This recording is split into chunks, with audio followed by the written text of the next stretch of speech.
Welcome. In this video, we're going to discuss how to control sites, content, and applications in Liferay from the perspective of a business practitioner.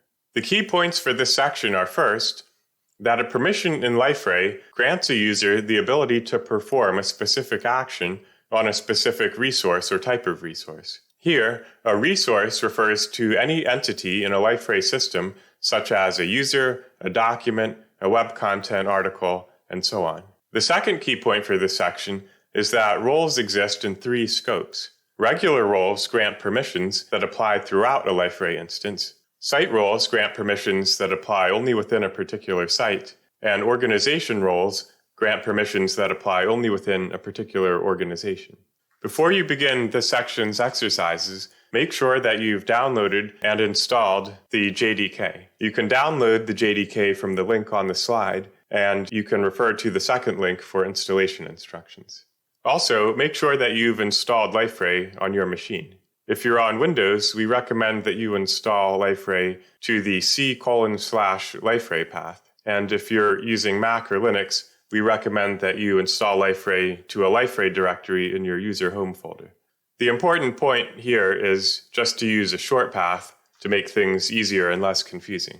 Recall that the Livingston Hotels and Resorts Organization is a fictitious organization that you can think of as a large hotel chain. For our use case for this section, suppose that the Livingston organization needs to control user access by, first, organizing users into Liferay organizations and user groups, creating sites in the Livingston Liferay system, defining which users can configure the Liferay system, defining which users can access reservation widgets which need to be developed for the Livingston hotel sites, and finally, specifying which users can manage Livingston's inventory system.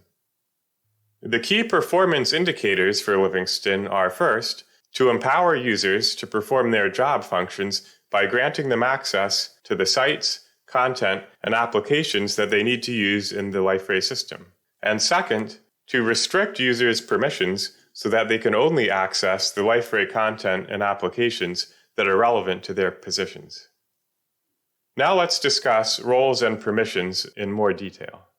Liferay administrators need to control access to the platform, that is, to the Liferay system as a whole. They also need to control access to specific sites, pages, and assets in the system.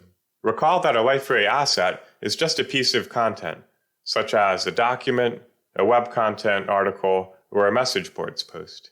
Permissions in Liferay represent actions that can be taken on platform resources. For example, there are permissions for adding new content, editing an existing piece of content, deleting an existing piece of content, adding content to pages, and so forth.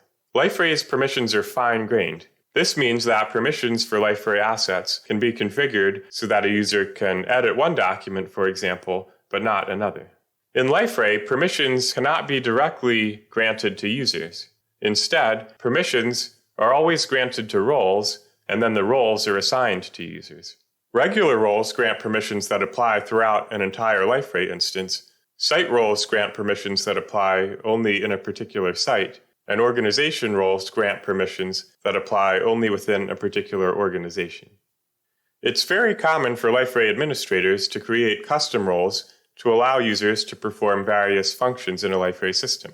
When creating a custom role, it's important to think clearly about which actions need to be performed by members of the role against which portal resources, and which scope makes the best sense for this role. It's very easy to grant more permissions to a role than are required. As an extreme example, you could make every user an administrator. This way, you wouldn't have to worry about which fine-grained permissions are required for a particular use case. However, this approach would be a terrible idea, and it would defeat the entire purpose of having a permission system. Always try to grant the least number of permissions to a role that are required for that role.